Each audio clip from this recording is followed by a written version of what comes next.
साथियों नमस्कार, आप सभी का हमारे YouTube चैनल पर हार्दिक स्वागत और अभिनंदन है। आज की इस क्लास में अपन लोग इंडियन ज्योग्राफी के बारे में चर्चा करने वाले हैं। देखिएगा, हम लोगों ने सीईटी के लिए एमसीक्यू का रिवीजन से आप करवाए थे, सीईटी का सिलेबस को कंप्लीट कवर किया था और हमारे जो हमने YouTube पे जो क्वेश्चन करवाए थे उसमें से सीईटी में क्वेश्चन मिले थे। तो अब हम लोगों ने सोचा है कि क्यों ना एक इंडियन ज्योग्राफी की ऐसी क्लासें YouTube पे कंटिन्यू करवाई जाए, जिससे कि बच्चे लोग जो है वो कोचिंग वगैरह ये नहीं आ पाते, वो घर पे रह के आराम से पढ़ सकें। तो देखिए, आरएस का जो सिलेबस अपने को यहाँ पे दे रखा है इंडियन ज्योग्राफी का, उस सिलेबस के अकॉर्डिंग अपन यहाँ पे कंप्लीट तैयारी को करने वाले हैं, कंप्लीट रिवीजन। यहाँ पे मैं आपके साथ साथ में यहाँ नोट्स लिखता रहूँगा, आप लोग कंटिन्यू। जैसे मैं बात करूँ कि स्थिति विस्तार का टॉपिक है, भौतिक प्रदेश है, नदियाँ हैं, ये वन्य जीव अभ्यारण्य है, खनिज संसाधन है, ऊर्जा संसाधन है, खनिज है, जितने भी इंडियन ज्योग्राफी के टॉपिक है ना, सबको कंप्लीट अपन यहाँ पे करेंगे। अब देखना, जो मैं ये क्लासेस स्टार्ट कर रहा हूँ, अपना इसका टारगेट ये रहेगा कि जिस टाइम पे आज की ये क्लास रहेगी उसी टाइम पे कंटिन्यू आपकी क्लासें रहेंगी। देखो, इस क्लास की जो विशेषता रहेगी मैं आपको बता देता हूँ। आप लोगों को ये क्लास रेगुलर अटेंड करनी है, नोट्स साथ में बनाते रहना। अब जैसे ही एक टॉपिक अपना कंप्लीट होगा, उसके बाद में सेकंड टॉपिक स्टार्ट करेंगे, उससे पहले फर्स्ट जो टॉपिक कंप्लीट हुआ था एमसीक्यू के माध्यम से उसका कंप्लीट रिवीजन भी करेंगे। रिवीजन होने के बाद में आपको हमारे टेलीग्राम पर एक लिंक दिया जाएगा, उस लिंक के माध्यम से आप टेस्ट देना और टेस्ट में जो आपका रिजल्ट आएगा वो आपके सामने यहाँ स्लाइड पे भी लगाया जाएगा। जो फर्स्ट रैंक आएगी उसको गुरु कृपा क्लासेज की तरफ से उचित इनाम भी दिया जाएगा। ये हमारा आज का ये है कि हम लोगों ने ये एक ऐसा मतलब मीडियम तैयार किया है आपके लिए कि हम आप लोगों तक पहुँचे और ऐसा कंटेंट उपलब्ध करवाएं जो एग्जाम के लिए बेहद महत्वपूर्ण साबित हो।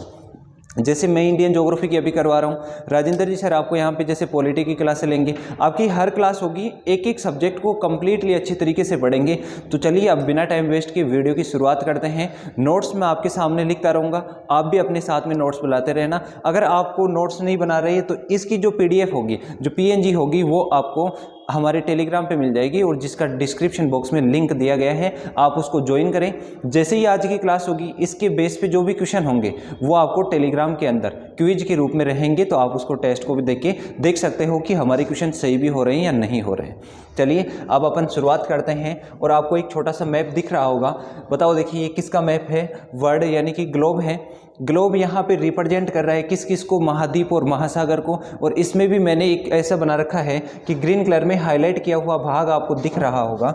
जैसे देखिएगा, ये वाला जो भाग आपको हाईलाइट किया हुआ दिख रहा है, ये किसको प्रदर्शित कर रहा है यहाँ पे? बताओ। देखिए, इतना तो आप लोग जानते ही होंगे, इतना तो आप लोगों को पता ही है कि ये क्या है। अपन किसकी बात कर रहे हैं? इंडियन ज्योग्राफी की। ये मैप आपको किसका दिख रहा है? भारत का मैप है। अब देखो, यहाँ पे सबसे पहले अगर अपन लोग बात करें तो ये मैं आपको थोड़ा सा ग्लोब के बारे में जानकारी दे ही देता हूँ। अगर अपन पढ़ ही रहे हैं तो डिटेल में पढ़ेंगे, कोई दिक्कत नहीं है। ग्लोब के अंदर कुछ लाइनें खिंची हुई अपने को दिखाई देती हैं। जैसे इस वाले में देखो, आपको दिख रही होगी, यहाँ पे एक पॉइंट दिख रहा है, छोटा सा एक पॉइंट इधर है। अब ये देखो, यहाँ से ये लाइन इस तरीके से आ रही है, इधर ये लाइन इस तरीके से आ रही है, फिर इधर ये कुछ लाइनें इस तरीके से खींची हुई है। अब आप कहोगे कि सर ये लाइनें क्या हैं, ये क्यों खींची गई थी इस तरीके से, या ये क्या वास्तविक रूप से खींची गई है क्या? मैं कह रहा हूँ कि ये जो लाइनें होती है ये काल्पनिक होती हैं, जिसमें जो खड़ी लाइनें होती हैं, ऊर्ध्वाधर जो लाइन होती है, इसको अपन क्या बोलते हैं? देशांतर बोलते हैं।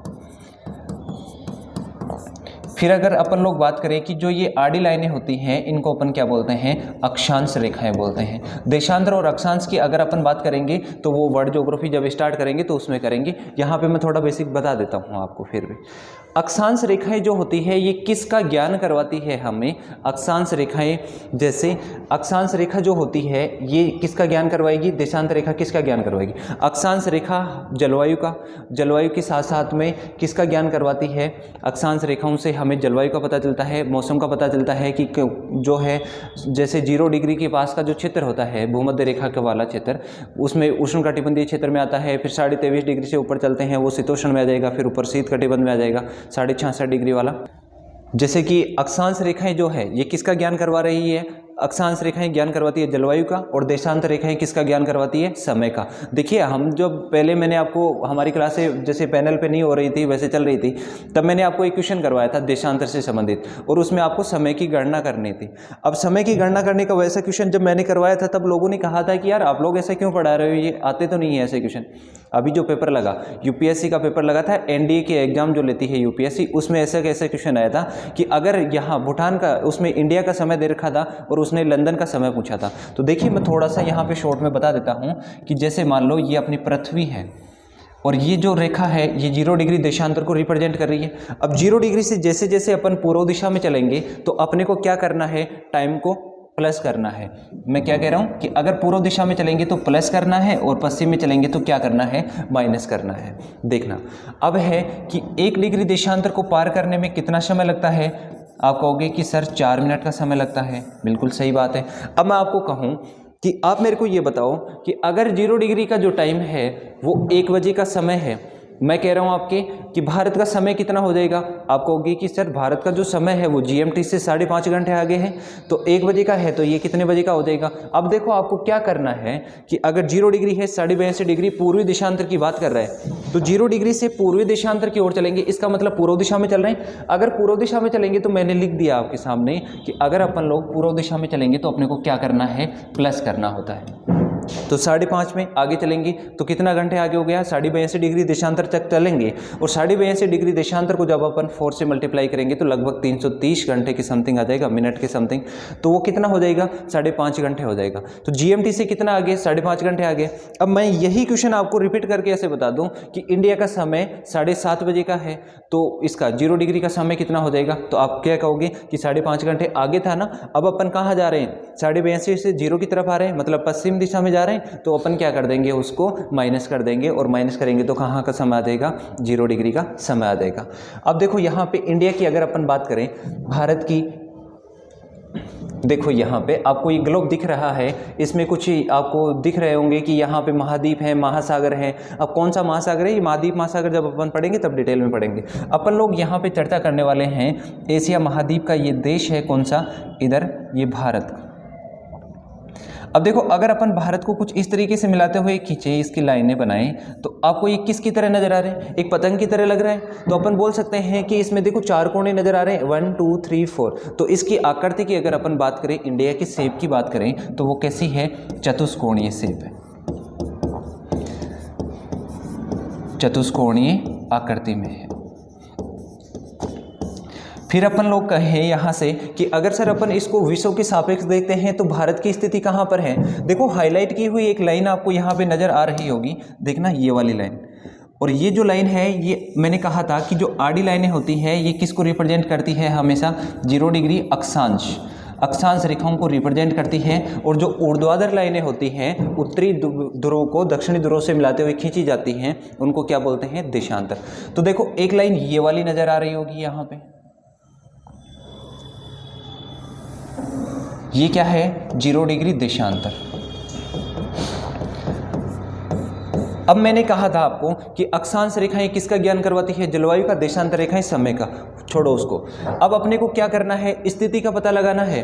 देखो अक्षांश ये है ना, ये वाली लाइन अक्षांश को रिप्रेजेंट कर रही है। अगर मैं इसके इस डायरेक्शन में जाऊंगा तो ये कौन सी डायरेक्शन हो गई, उत्तर दिशा हुई कि नहीं हुई, नॉर्थ डायरेक्शन हो गई। फिर इसके बाद में जैसे इधर जाएंगी तो ये कैसी हो जाएगी, साउथ डायरेक्शन। अब देखो इधर जैसे अपन देशांतर की बात करें, देशांतर में 2 ही चीज़ें अपने पास में आई थी। जैसे अभी मैंने समय के बारे में आपको बताया था कि आगे चलेंगे तो पूर्व दिशा, पीछे चलेंगे तो पश्चिम। तो यहाँ पे देखना ये कौन सी डायरेक्शन हो गई, पूर्व दिशा हो गई, और ये कौन सी हो गई, पश्चिम दिशा हो गया यहाँ पे। अब देखो क्या भारत इस वाले क्षेत्र में स्थित है क्या, इस वाले क्षेत्र में तो नहीं है। ये तो उत्तरी अमेरिका महाद्वीप आ गया, ये दक्षिणी अमेरिका आ गया, ये अफ्रीका आ गया, इधर यूरोप आ जाएगा, फिर ये एशिया महाद्वीप आ जाएगा, ये ऑस्ट्रेलिया आ जाएगा, छोड़ो उसको। अब देखो यहाँ पे अक्षांश के सापेक्ष इधर वाली डायरेक्शन कौन सी थी, नॉर्थ डायरेक्शन थी।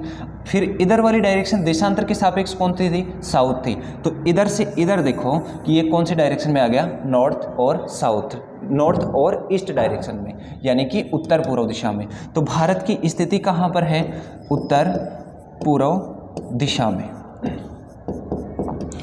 आकृति की बात करते हैं कि भारत की जो आकृति है वो कैसी है, चतुष्कोणीय आकृति है। कौन सी डायरेक्शन में स्थित है, उत्तर पूर्व दिशा में है। देशांतर के सापेक्ष तो पूर्व दिशा में, अक्षांश के सापेक्ष उत्तर दिशा में। अब आप कहोगे कि इतना क्यों बता रहे हो, मैं इतना इसलिए बता रहा हूँ कि एग्जाम में जब भी क्वेश्चन आता है तो एग्जामिनर क्या करता है कि जैसे उत्तर दिशा इसको मान लिया, दक्षिण इसको मान के क्वेश्चन बना देता है कि इनका अक्षांश से विस्तार कितना है, तो वो उत्तर से उत्तर नहीं लिखता, अक्षांश में देखो सिर्फ उत्तर आ रहा है ना कि दक्षिण आ रहा है। तो ये हमेशा बात करेगा कौन सी डायरेक्शन की, अक्षांश रेखाएं हमेशा बात करती है उत्तर दिशा की, और देशांतर रेखाएं हमेशा बात करती है कौन सी दिशा की, पूर्व दिशा की बात करती है। तो देशांतर में तो हमेशा पूर्व आएगा, अक्षांश में हमेशा उत्तर आएगा। उत्तर दक्षिण पूर्व पश्चिम हो वो ऑप्शन गलत है। चलिए देखते हैं आगे।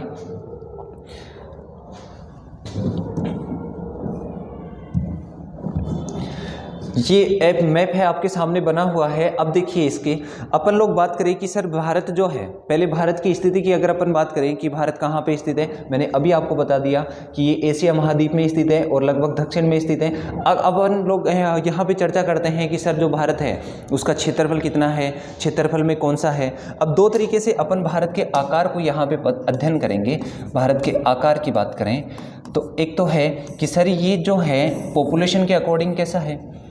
सबसे पहले यहाँ पे लिखिए कि एरिया में भारत की पोजीशन क्या है या कहाँ पे भारत स्टैंड करता है, और यहाँ पे दूसरा बात करें कि पॉपुलेशन में कहाँ पर है। बताओ, देखिए भारत जो है वो एरिया में तो कौन सी पोजीशन पे स्टैंड करता है और पॉपुलेशन में कौन सी पोजीशन पर है। एरिया की अगर अपन बात करें कि सर भारत का जो क्षेत्रफल है वो कितना है, भारत का क्षेत्रफल है 32,87,263 स्क्वायर किलोमीटर। ये क्या है, भारत का क्षेत्रफल है।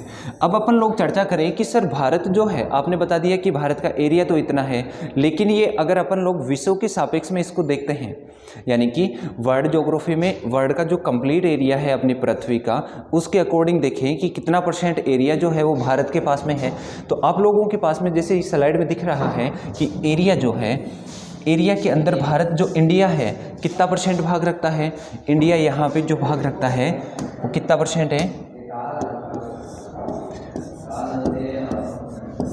2.42% है। यानी कि भारत का जो आकार है अगर क्षेत्रफल के अकॉर्डिंग बात करते हैं तो कितना है, 32,87,263 वर्ग किलोमीटर है। और जो विश्व है, विश्व के सापेक्ष भारत जो है वो कितना % क्षेत्रफल रखता है, 2.42% एरिया भारत रखता है। फिर अगर अपन लोग यहाँ पे चले कि पॉपुलेशन की बात करें तो भारत की जो जनसंख्या है वो लगभग 121 करोड़ है, लेकिन अब तो बढ़ के 136 करोड़ के समथिंग हो गई है।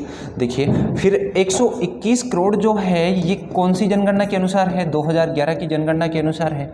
अब आप कहोगे कि सर आपने ये बताया था कि इसके अंदर तो एरिया में 2.42% है, लेकिन पॉपुलेशन की अगर अपन बात करें तो भारत जो है पूरे विश्व की कितनी % जनसंख्या भारत के अंदर निवास करती है। तो यहाँ पे देखो कि आपको यहाँ पे मैंने स्लाइड में भी बना रखा है कि लगभग 17.5% जनसंख्या जो है वो भारत में निवास करती है। अब आप कहोगे कि सर भारत जो है वो क्षेत्रफल में तो कौन से स्थान पर है, एरिया में कौन से स्थान पर है। क्षेत्रफल में अगर अपन भारत की बात करें तो भारत की जो पोजीशन है,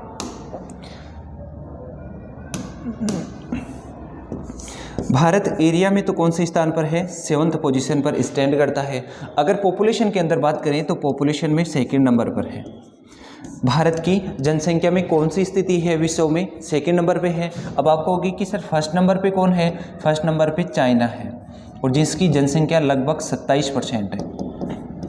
फिर उसके बाद में 2 नंबर पे भारत है। ये ध्यान रखना कौन से आंकड़े के अनुसार बता रहा है, 2011 की जनगणना के अनुसार। 2011 की जनगणना के अनुसार भारत की जनसंख्या 121 करोड़, विश्व की कितनी % है, 17.5% है। कितने नंबर पर है, 2nd नंबर पर, किस में, विश्व में। आप नोट्स लिख लेना, साथ साथ में अच्छे से लिख रहा हूँ मैं यहाँ पे। आपको ये स्लाइड भी मिल जाएगी किसमें, हमारे टेलीग्राम में, और टेलीग्राम का लिंक जो है वो डिस्क्रिप्शन में दिया है। अब आप कहोगे कि सर 2nd नंबर पे आपने बताया कि विश्व में भारत है जनसंख्या के अंदर, तो 1st पे कौन आ जाएगा, चाइना आ जाएगा और उसकी जनसंख्या कितनी है, लगभग 27% है। फिर देखो एरिया के अंदर, सर एरिया में आपने बता दिया कौन से स्थान पर है, 7th पर है, तो ऊपर वाले 6 कौन से रह गए। फिर देखना इधर, मैं यहाँ लिख देता हूँ। सबसे अधिक जो एरिया है वो किसका है, रूस का, रूस, कनाडा, चीन, अमेरिका,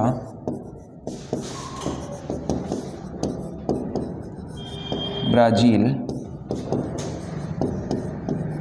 ऑस्ट्रेलिया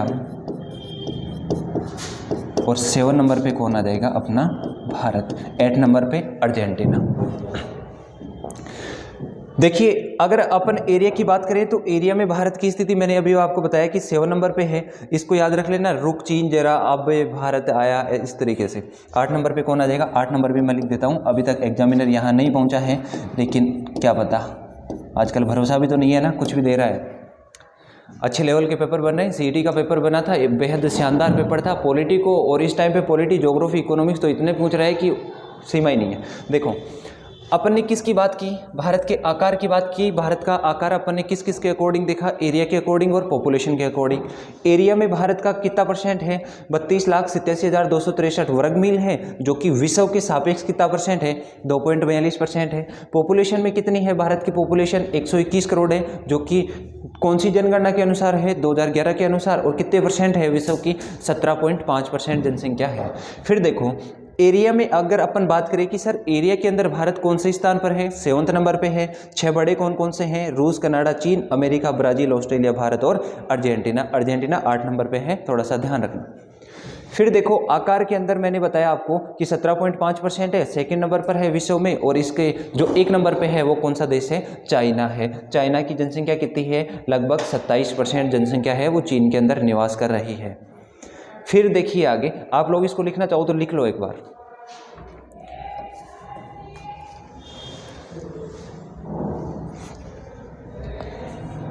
लिखना चाहो तो लिख लो एक बार इसको फास्टली।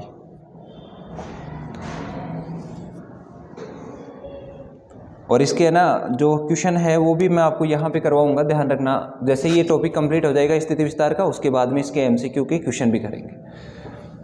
बताओ देखिए, अब मैंने कहा आपको कि 1 नंबर पे चाइना है जनसंख्या में, 2 नंबर पे कौन है, भारत है। मैं कह रहा हूँ आपको कि यहाँ पे 2nd स्थान पे कौन है, भारत है। तो आप लोग मेरे को बताओ कि 3rd और 4 पे कौन है। एग्जामिनर पूछ सकता है आपसे क्वेश्चन, तो बताओ देखिए 3rd और 4th नंबर पे कौन स्टैंड करता है।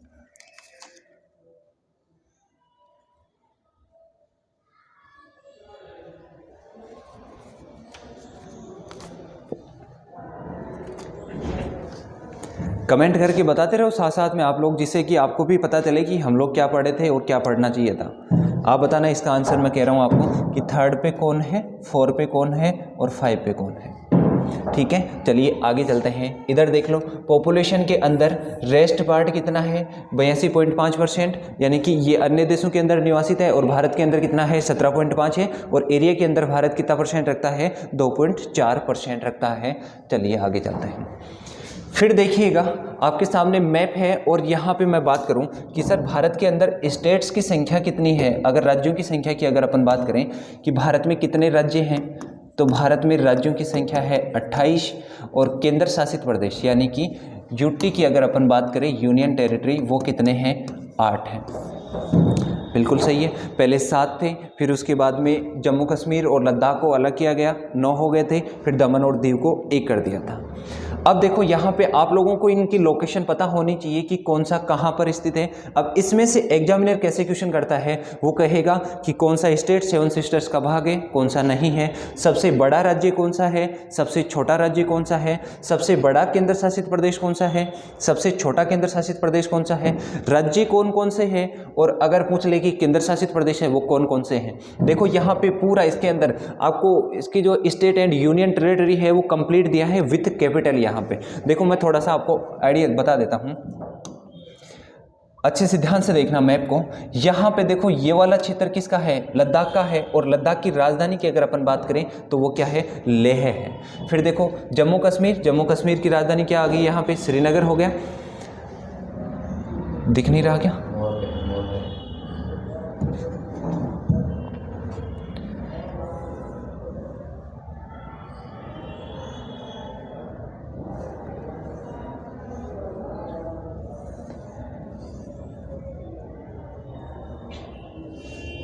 दिख रहा है सही।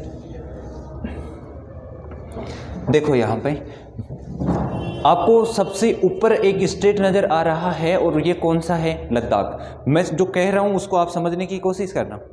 अब मैं आपको कहूँ कि इसका सबसे उत्तरतम बिंदु है वो कौन से राज्य में स्थित होगा? आप कहोगे कि सर आपका दिमाग खराब हो गया, ऊपर तो केंद्र शासित प्रदेश है, वो तो केंद्र शासित प्रदेश में है, राज्य कहाँ से आएगा? तो वो केंद्र शासित प्रदेश में कौन सा है? रहने दो एक बार के लिए, उसको छोड़ दो। फिर देखो यहाँ पे ये कौन सा स्टेट आ गया? जम्मू कश्मीर। जम्मू कश्मीर की राजधानी क्या आ गई? श्रीनगर। और जो जम्मू है फेमस रहे वो जगह ये वाली है। अब एग्जामिनर क्या करता है, जैसे अपन हिमाचल प्रदेश के अंदर आए, हिमाचल प्रदेश में क्या है? हिमाचल प्रदेश की कैपिटल की बात करें तो शिमला है, पंजाब की कैपिटल की बात करें चंडीगढ़ है, उत्तराखंड की कैपिटल की बात करते हैं देहरादून है। अब एग्जामिनर क्या करेगा, आपके सामने 4 ऐसे रखेगा शब्द। कैसे कि जम्मू कश्मीर रख दिया, आपके सामने यहाँ पे लिख दिया श्रीनगर, श्रीनगर के बाद में लिख देगा शिमला, शिमला के बाद में लिखेगा चंडीगढ़ और फिर लिख देगा लेह। अब वो कहेगा कि आपको इसको उत्तर से दक्षिण के क्रम में सही तरीके से सेट करना है। आप इसको सेट तभी कर पाओगे जब आपको मैप अच्छे से आता है। और ध्यान रखना, अगर ज्योग्राफी पढ़ रहे हो तो स्टूडेंट एटलस आपके पास में होना चाहिए, ऑक्सफोर्ड का जो आता है। साथ में मैप लेके बैठना, कोई दिक्कत नहीं है, आराम से पढ़ेंगे। फिर देखो यहाँ पे जैसे मैंने आपको बताया,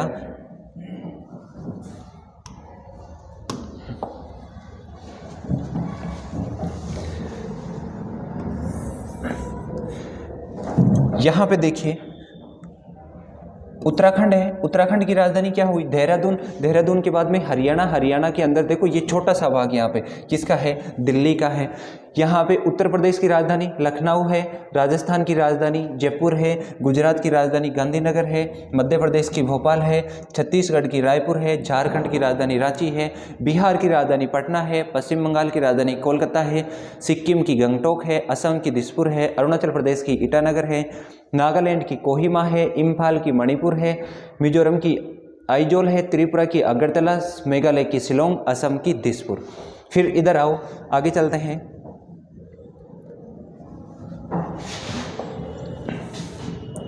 फिर देखो आगे यहाँ पे दिखा है आपको ये वाला भाग, देखो दादर एंड नगर हवेली एंड दमन और दीव। मैंने अभी बताया था कि 2 केंद्र शासित प्रदेश को एक जगह मिला दिया था, दमन सिलवासा।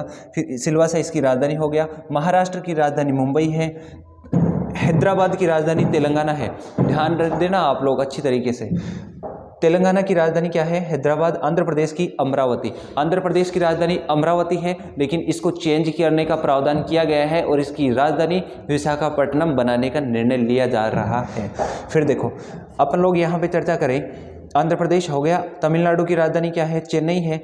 ये राजधानियाँ आपको देगा और मैप आपके पेपर में बना हुआ आएगा और उसमें आपको पूछ लेगा कि ये कहाँ पर स्थित है। PDF वगैरह सब मिलेगी क्वेश्चन की, मस्त रहो, आराम से लिखते रहो बस।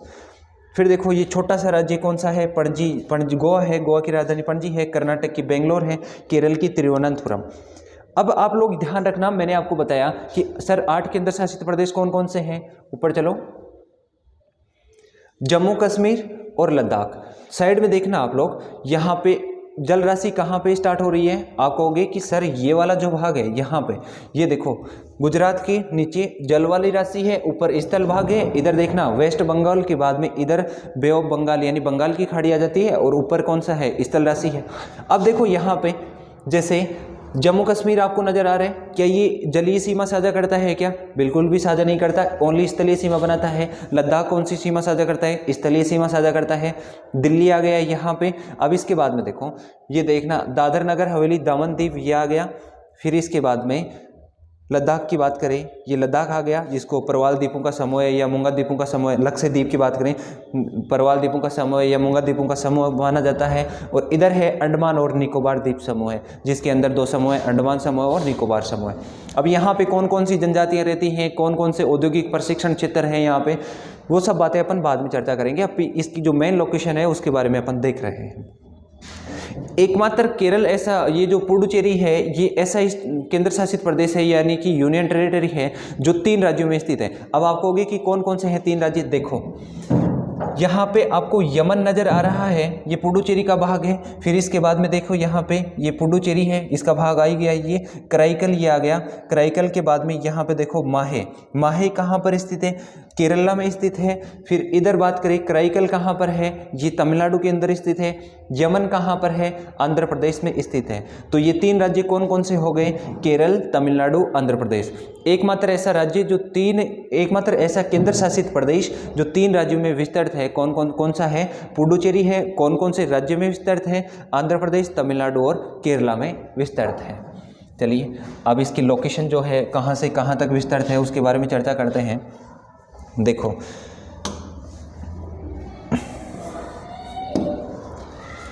सबसे दक्षिणतम बिंदु है ये वाला, मैंने आपको पहले बताया था कि स्थिति की अगर अपन बात करें तो कहाँ पर है, अक्षांश के सापेक्ष तो उत्तर दिशा में और देशांतर के सापेक्ष कौन सी दिशा में है, पूर्व दिशा में। अब देखो यहाँ पे ये सबसे दक्षिणतम बिंदु आ गया इसका।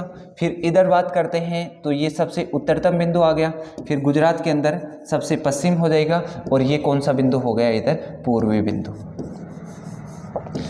पूर्वी बिंदु कहाँ पर है, अरुणाचल प्रदेश में है। अब कौन कौन से हैं वो अपन साथ में लिख लेते हैं। सबसे पूर्वी बिंदु की अगर अपन बात करें तो वो है किबिथु, और किबिथु कहाँ पर स्थित है, अरुणाचल प्रदेश के अंदर स्थित है, जो कि भारत की मुख्य भूमि का या भारत का क्या है, सबसे पूर्वी बिंदु है। फिर अगर अपन बात करें कि यहाँ पे जो सबसे पश्चिमी बिंदु है ये कौन सा है, गौर माता सर क्रीक। कहाँ है ये, कच्छ जिला, गुजरात।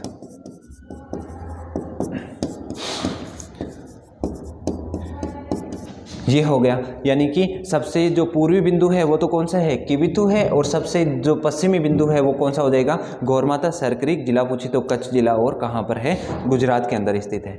फिर देखो यहाँ पे बात करें कि सबसे दक्षिणतम बिंदु कौन सा है, तो सबसे दक्षिणतम बिंदु कौन सा हो जाएगा, कन्याकुमारी। फिर इसके बाद में अगर अपन लोग बात करें कि सर इसका भारत का जो मुख्य भूमि है या भारत का सबसे उत्तरतम बिंदु कौन सा होगा, तो सबसे उत्तरतम बिंदु कौन सा है, इंदिरा कोल। अब ये तो अपन ने बात कर लिया कि कहाँ कहाँ पर स्थित है और कौन कौन से हैं, सबसे उत्तरी कौन सा है, सबसे दक्षिणी कौन सा है। फिर अपन लोग इसके अक्षांशीय विस्तार की बात करें तो अक्षांशीय विस्तार क्या हो जाएगा, देखना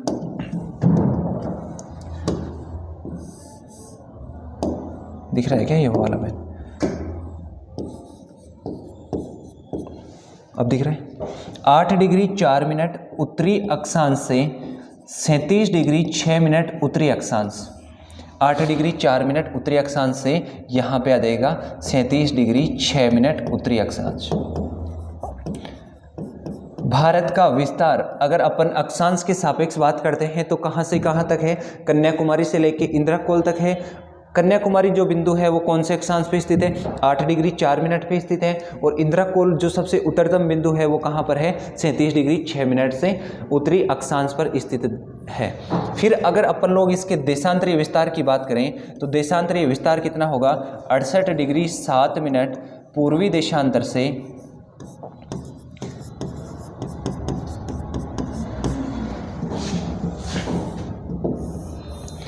97 डिग्री 25 मिनट पूर्वी देशांतर। अब देखो यहाँ पे आप लोग, आपको समझ में आया होगा कि सबसे जो उत्तरतम अक्षांश है क्या होगा,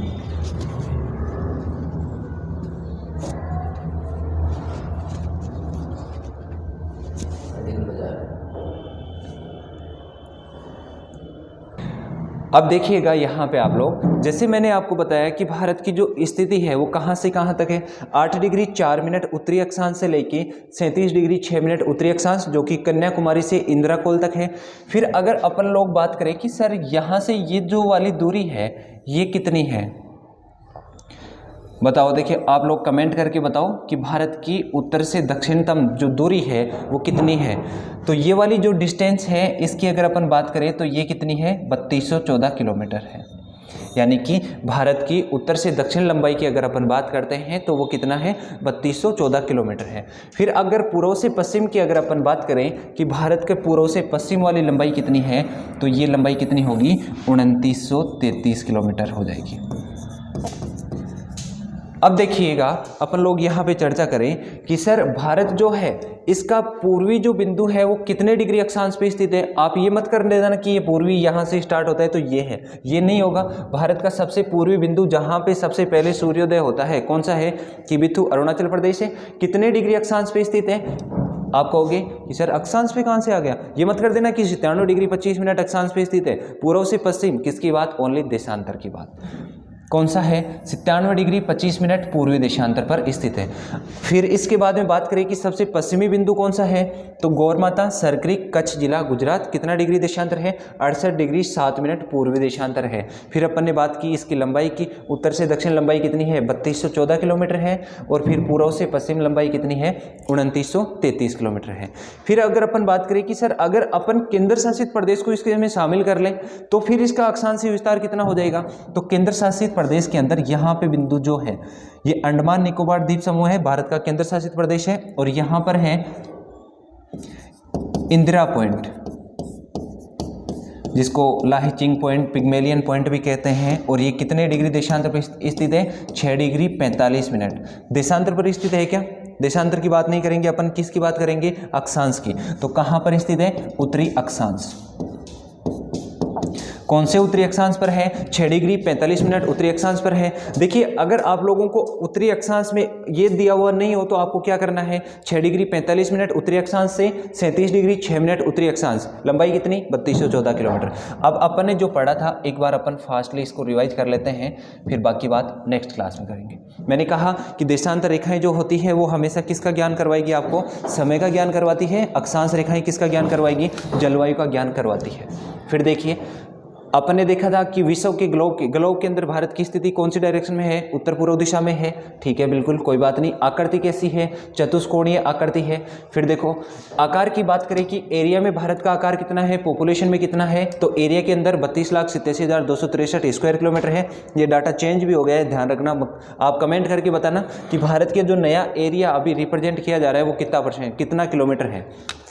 जो विश्व के सापेक्ष कितना है, 2.42% है। कौन से नंबर पे आता है भारत इस एरिया के अंदर, 7 नंबर पे आता है। इससे बड़े रूस, कनाडा, चीन, अमेरिका, ब्राजील, ऑस्ट्रेलिया, भारत और अर्जेंटीना। फिर अगर अपन ने बात करें कि पॉपुलेशन में कितना है, 121 करोड़, कौन सी 2011 की जनगणना के अनुसार, जो कि विश्व का कितना है, 17.5% है।